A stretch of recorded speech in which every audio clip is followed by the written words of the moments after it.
धर्म प्रेमी सज्जनों तथा आर्य बंधुओं, देखिए नास्तिक लोग तो सामने आने की हिम्मत करते नहीं है और मनुस्मृति के ख़िलाफ़ अभी लिखा था, मैं उसका जवाब दिया हूँ। टेलीग्राम में मनुस्मृति का विरोध किया और उसका जवाब मैं दिया हूँ कि तुम्हारे ख़ानदान में किसी ने मनुस्मृति पढ़ी नहीं। अगर मनुस्मृति पर आपत्ति है तो उसी बात को लेकर के सामने आओ, डिबेट बैठते हैं डिबेट में, और डिबेट करने के बाद जो बात सच्ची होगी वो सामने आएंगी, दुनिया वाले भी देखेंगे। पर डिबेट में आने के लिए इनके पास हिम्मत नहीं है, क्योंकि सत्य वही है जो सर पर चढ़कर बोलता है और सच्चाई इन लोगों के पास नहीं है। तो अभी उसने क्या वीडियो बनाया है वो देखिए, मैं आप लोगों को सुना रहा हूँ और उसका जवाब मैं रोक रोक करके भी भारत का स्वतंत्रता दिवस प्रत्येक वर्ष 15 अगस्त को मनाया जाता है। दोस्तों, सन 1947 में इसी दिन भारत के निवासियों ने ब्रिटिश शासन से स्वतंत्रता प्राप्त की थी। यह भारत का राष्ट्रीय त्योहार भी है। प्रतिवर्ष इस दिन भारत के प्रधानमंत्री लाल किले के प्राचीर से देश को संबोधित करते रहे हैं, करते हैं और करते रहेंगे। दोस्तों, समस्त देशवासियों को स्वतंत्रता दिवस की हार्दिक शुभकामनाएं। दोस्तों, इस स्वतंत्रता दिवस के अवसर पर कुछ सवाल खड़ा कर रहा हूं मैं कि क्या आज भी अगर हमारे भगत सिंह जी होते तो क्या ये धार्मिक पाखंडी लोग उन्हें भी गाली दे रहे होते? जैसा कि जग जाहिर है उनका लेख कि मैं नास्तिक क्यों हूं, इसका मतलब भगत सिंह एक नास्तिक थे। जिस प्रकार से पंडित महेंद्र पाल आर्य जैसे लोग स्वतंत्र विचारधारा के लोगों को गाली देते हैं, उनसे मेरा कुछ सवाल है। पहला सवाल ये है दोस्तों कि क्या महेंद्र पाल आर्य जी के पूर्वज तलवार के डर से सलवार पहने थे, मतलब हिंदू से मुसलमान बने थे? पहले इनकी जहालतपूर्ण सवाल का जवाब लीजिए। इन्होंने सवाल किया है क्या पहले महेंद्र पाल के पूर्वज मुसलमान से हिंदू बने थे या हिंदू से मुसलमान बने थे। और इन अकल के दुश्मनों को ये पता नहीं कि उस समय मैं था क्या, उस समय मैं नहीं था और उनके साथ क्या स्थिति थी वो तो वही जाने। और उन लोगों ने इस्लाम को स्वीकार क्यों किया था, वो इस्लाम स्वीकार क्यों करेंगे। दुनिया में आज जितने भी भारत भर में मुसलमान हैं वो मुसलमान कैसे बने, वो हिंदू में से ही मुसलमान बने और हिंदू में से ही मुसलमान सब बने हैं। भारत का कोई मुसलमान ये नहीं कह सकता कि मैं मुसलमान हूँ। तो पूर्वज कैसे बने थे, ये पूर्वज की बात हमसे पूछ रहे हैं। इन अकल के दुश्मन को ये पता नहीं है कि पूर्वज जब बने थे उस समय मैं था नहीं, तो उस समय मैं जब नहीं था तो मैं कैसे बता सकता हूँ, कैसे बता सकता हूँ क्या क्या हुआ, परिस्थिति क्या थी। और अब वो मुसलमान से हिंदू बन गए हैं।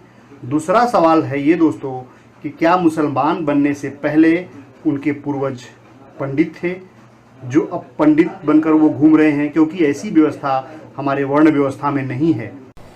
इन्होंने पूछा कि उनके पूर्वज पंडित थे जो ये पंडित बन करके घूम रहे हैं। इन जाहिल को ये पता ही नहीं है, ये कैसे जाहिल है, कैसे मूर्ख है। देखिएगा, पंडित बनता कौन है, पंडित बनाए जाते हैं, पंडित बन करके नहीं आता कोई। जन्मना जायते शूद्रा संस्काराद उच्चते बताया गया शास्त्र में। जो कोई पंडित बनने का प्रयास करेगा वो पंडित बन सकता है। पंडित विद्वान को कहा जाता है, लिखने पढ़ने वाले को कहा जाता है, वेदज्ञ विद्वान को पंडित कहा जाता है। और वेदज्ञ विद्वान मैं हूँ, इसमें क्या संदेह है। मैं गुरुकुल इंद्रप्रस्थ में रहा, गुरुकुल इंद्रप्रस्थ में पला और गुरुकुल इंद्रप्रस्थ वालों ने पंडित नहीं बल्कि आचार्य की उपाधि मुझे दी है। मैं ये इसमें देखिए ये फोटो क्या दिखा रहा है आपको। तीसरा सवाल है दोस्तों कि जब आप मौलाना बने थे तो क्या आप बकरीद मनाते थे, बकरे की बलि देते थे कि नहीं देते थे? इस जाहिल ने तीसरा सवाल किया है कि जब आप मौलवी थे, मौलाना थे तो बकरीद मनाते थे, बकरे का बलि देते थे। ये पूछने की बात है। अरे जाहिल, पूछने की बात है। जब उसी में पले, उसी में बड़े हुए, उसी में जन्म लिए, उसी कार्य को करते रहे, उसी पढ़ाई को पढ़ी, तो कौन मना कर सकता है। मैं झूठ थोड़ी बोलूँगा। और ये बात पूछने की है। ये कितने बड़े जाहिल हैं, देखिए इनकी जहालत को मैं उजागर कर रहा हूँ। ये कैसे जाहिलापन सवाल कर रहा है, जहालत वाला सवाल कर रहा है। इसको देखिए, कोई पूछने की बात है तो मैं बहुत पहले ही बता चुका हूँ इन बातों को। और ये मैं अगर मना करूं कि मैं नहीं किया तो फिर झूठ होगा, कोरा झूठ होगा। मैं किया, बहुत किया, बकरे बलि दिए और क्या क्या बलि दिए। जब मैं था उसी में तो क्या बलि देता, तुम्हारे बाप को बलि देता।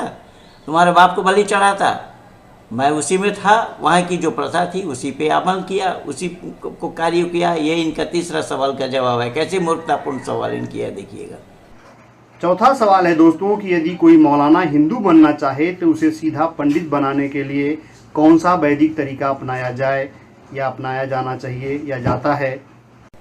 चौथा सवाल का जवाब ये है, पंडित यहाँ पर बनाए जाते हो तो मैं पहले ही बोला, पंडित कोई माँ के पेट से बन करके नहीं आता है, पंडित दुनिया में आकर के बनते हैं। जो पंडिताई का पढ़ाई पढ़ता है वो पंडित कहलाता है, न कि पोंगा पंडित। यहाँ पंडित की पढ़ाई जो किया उसको पंडित कहा जाता है। तो इसमें कौन सी नई बात है? पंडित की पढ़ाई मैंने की, जिसका प्रमाण मैं दे चुका हूँ। गुरुकुल इंद्रप्रस्थ वालों ने मुझे आचार्य की उपाधि दे रखा है, ये तो मैं पहले ही बता चुका हूँ। ये तुम ये सब जानते नहीं हो, तुम जाहिल हो, कहाँ से जानोगे? तुम्हारी शिक्षा नहीं है तो ये तो शिक्षित लोग जानेंगे कि कहाँ क्या होता है, कैसे होता है। इसलिए तो मैं बोला, जन्म से हर कोई माँ के उदर से शूद्र पैदा होता है और शिक्षा से वो द्विज बनते हैं, द्विज से ही उसको उपाधि दी जाती है जो जिस कार्य करता है। तुम शूद्र हो, और शूद्र के माने होता है कोरा, अनजान। शूद्र के माने ही है कोरा या अनजान, यानी जो कुछ भी ना जाने। तो तुम शूद्र हो, तुम कैसे जानोगे? इसीलिए क्षत्रिय बनाया जाता है, वैश्य बनाए जाते हैं, पंडित बनाए जाते हैं। तो पंडित जो बनाए गए, जो बनने का प्रयास किया वो बने। तो इसमें कौन सी नई बात क्या बतला रहे हो तुम? पर तुम तो शूद्र हो, तुम्हें मालूम ही नहीं है क्योंकि तुम कोरा हो। पांचवा सवाल है दोस्तों कि उनका कहना है कि नास्तिकों ने दुनिया को बर्बाद किया है, तो क्या उनकी यही राय भगत सिंह जी पर है? भगत सिंह नास्तिक थे ही नहीं। भगत सिंह के पिता आर्य समाजी थे, ऋषि दयानंद के बनाए हुए थे। भगत सिंह के एक चाचा कुलतार सिंह जी जो फरीदाबाद में रहे, हमारे गुरुकुल इंद्रप्रस्थ में बहुत बार आते रहे, जिनसे मेरा भी संपर्क हुआ, मेरी भी भेंट हुई और एक मंच पे कई बार रहे। कुलतार सिंह जी नाम था उनका। भगत सिंह आर्य समाजी थे और वो जब पहले इससे जुड़े नहीं थे तो उन्होंने नास्तिकता को शरण में लिया था या नास्तिकता के शरण में गए थे, लेकिन वो फिर आस्तिक बने। ये तो ऐतिहासिक प्रमाण है। और आर्य समाज के पास एक दो किताब नहीं है, किताब इतनी है कि तुम्हारे ऊपर लाद देंगे तो तुम्हारी सांस रुक जाएगी। तुम सब जाहिल हो। भगत सिंह नास्तिक नहीं थे, तुम्हें ये मालूम ही नहीं है। अगर नहीं तो क्यों, और अगर है तो क्या आप भगत सिंह को नहीं मानते कि वे एक स्वतंत्रता सेनानी थे? दोस्तों, आखिरी सवाल है कि इनका नियोग प्रथा के बारे में क्या राय है? क्या ये नियोग प्रथा के समर्थक हैं? नियोग प्रथा क्या है? तुम सत्यार्थ प्रकाश पढ़ोगे तभी पता लगेगा। नियोग प्रथा वो विवाह संस्कार जैसा ही है, उसमें व्यभिचार नहीं है। पर तुम जाहिलों को ये पता कहाँ से आएगा, कहाँ से होगा? जब आर्य समाज की ये मान्यता है तो ये मैं मान्यता न रखूं, ये इनका सवाल देखिए कि कितने जाहिल है। जब मैं आर्य समाज के विचारधारा से मैं प्रभावित हूँ और उसी विचारधारा को लेकर के संपूर्ण विश्व के आंगन में मैं उजागर करने में लगा हूँ, तो नियोग प्रथा में इनका ख्याल क्या है, नियोग प्रथा में इनका विचार क्या है? क्या मैं अलग विचार रखूँगा? ये कितने जाहिल है। देखिए, इस जहालत वाला सवाल सुनिए इन लोगों का। इसीलिए मूर्ख किसी को नहीं कहा जाता है, उसके बोलचाल से, उसके व्यवहार से उसको मूर्ख कहा जाता है। इसीलिए इन जाहिलों को पता ही नहीं है सच्चाई के बारे में, सच्चाई ये जानते ही नहीं। इन जहालत को देखिए ज़रा, ये जाहिलों को ये अकल ही नहीं है। इन जाहिलों को ये पता नहीं है कि कारण का कारण नहीं बनता, कारण के बगैर क्रिया तो नहीं होता, लेकिन कारण का कोई कारण नहीं होता।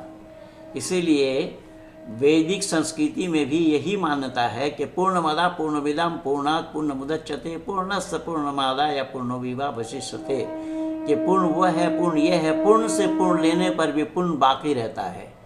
इनको ये अकल ही नहीं है, ये जानते ही नहीं है। धरती पर जो आकाश वायु सृष्टि के जो क्रम है, सृष्टि के क्रम में मैं पहले ही बता चुका हूँ। तो सृष्टि में ये वनस्पति बनी, तो वनस्पति बनी तो वो जो आज जो हम अनाज खा रहे हैं, उस अनाज के बीज को किसने बनाया? गेहूँ को किसने बनाया? आटा तो तुमने बनाई और रोटी भी तुमने बना लिया, लेकिन गेहूँ को किसने बनाया?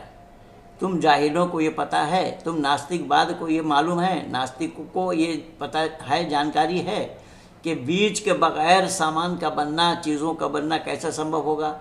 और ये तीन चीज़ जो हैं ये अनादि हैं, अनादि तत्व हैं। कई बार मैं बोल चुका हूँ, ईश्वर, प्रकृति और जीव, तीनों के बगैर कोई सामान नहीं बन सकता। जैसा मिट्टी का सामान बनाने वाला कुम्हार और उसके पास मिट्टी और चाक का होना ज़रूरी है। मिट्टी हो तभी वो सामान बना सकेगा, चाक हो तभी वो सामान बना पाएगा। इन तीनों में से एक को हटाइए तो बात नहीं बनेगी। ठीक इसी तरीके से ईश्वर अनादि है, जीव अनादि है और प्रकृति भी अनादि है। ये तीनों अनादि तत्व हैं और तीनों अनादि तत्वों से ही ये दुनिया का बनना या बनाया जाना संभव है। और तीन समकालीन है, तीनों बराबर से है। इसीलिए वेद में आया है, द्वा सुपर्णा सयुजा सखाया समानम वृक्षम परिससो जाते तयोरन्या पिप्पलम स्वादवती अनशनन्नु अभिचाक्षीति। ईश्वर, प्रकृति और जीव ये एक दूसरे के दोस्त हैं, मित्र हैं, एक वृक्ष में ही विराजमान हैं। एक चिड़िया मानो कि वो खा पी रही है, जीवात्मा अल्पज है, जीवात्मा को खाना पीना पड़ता है, और परमात्मा सर्वज है। बिना खाए पिए परमात्मा को टेस्ट के बारे में, स्वाद के बारे में, जायका और लज्जत के बारे में परमात्मा को पता है। इसलिए परमात्मा सर्वज्ञ है और जीव अल्पज है और प्रकृति ज्ञान शून्य है। प्रकृति में ज्ञान नहीं है, लेकिन प्रकृति अनादि है, पहले था, अब भी है और आगे भी रहेगा। इसीलिए वेद में आया है, सूर्य चंद्रमा सौधाता यथा पूर्वम कल्पयत। मैंने आप लोगों को बताया, ये प्रमाण के साथ बताया और यही प्रमाण है। आर्य समाज आज से नहीं है, आर्य समाज बहुत पुराना है। और आर्य तो आदि सृष्टि से ही अहम भूमिम आददाम आर्य ये आया है वेद में। इसीलिए इन आर्यत्व को जानो। पहले भगत सिंह आर्य थे, भगत सिंह में कोई संदेह नहीं था कि वो आर्य नहीं थे, और तुम्हें ये मालूम नहीं है। इसके ऊपर भी मैं वीडियो बना करके दूंगा। पर इन जाहिलों को, इन नास्तिकवाद ने मानव समाज को दूषित किया है, मानव समाज को, इन जाहिलों को मुंह तोड़ जवाब दिया है वर्तमान समय के वैज्ञानिक श्रीमान अग्निव्रत नैस्टिक जी। उनके बहुत सारे वीडियो हैं ईश्वर तत्व पर, ईश्वर, प्रकृति और जीव पर, अनेक वीडियो उनको लगे हुए हैं। इन जाहिलों को चाहिए कि उन्हें भी एक एक करके सुन ले, तो उनको पता लगेगा सच्चाई क्या है। इन्हीं शब्दों के साथ मैंने पंडित होने का सारा प्रमाण भी इकट्ठा करके दिया। जिस गुरुकुल इंद्रप्रस्थ में मैं पढ़ा, जो गुरुकुल इंद्रप्रस्थ ऐतिहासिक गुरुकुल था, स्वामी ऐतिहासिक गुरुकुल है, स्वामी श्रद्धानंद जी के बनाए हुए गुरुकुल हैं, जो फरीदाबाद ज़िला में है, बदरपुर बॉर्डर के पास है। उसी गुरुकुल के मैं स्नातक हूँ, जिसका प्रमाण मैं दिखाया हूँ आप लोगों को भी। इन जाहिलों को आता पता नहीं है कि पंडित बनता कौन है। पंडित होने का मैं प्रमाण सारा इकट्ठा करके दिया हूँ। तो बंधुओं, मैंने इन जाहिलों को सवाल का जवाब, जो इन्होंने सवाल उठाया, कैसे जहालत भरा सवाल था, वो आप लोगों ने देखा है। ये वीडियो भी आप लोगों को अच्छी लगे तो शेयर कीजिए, सब्सक्राइब कीजिए, लाइक कीजिए, आइकन बेल दबाना न भूलना, और उन जाहिलों तक पहुँचाने का भी प्रयास करना। धन्यवाद के साथ महेंद्र पाल आर्य।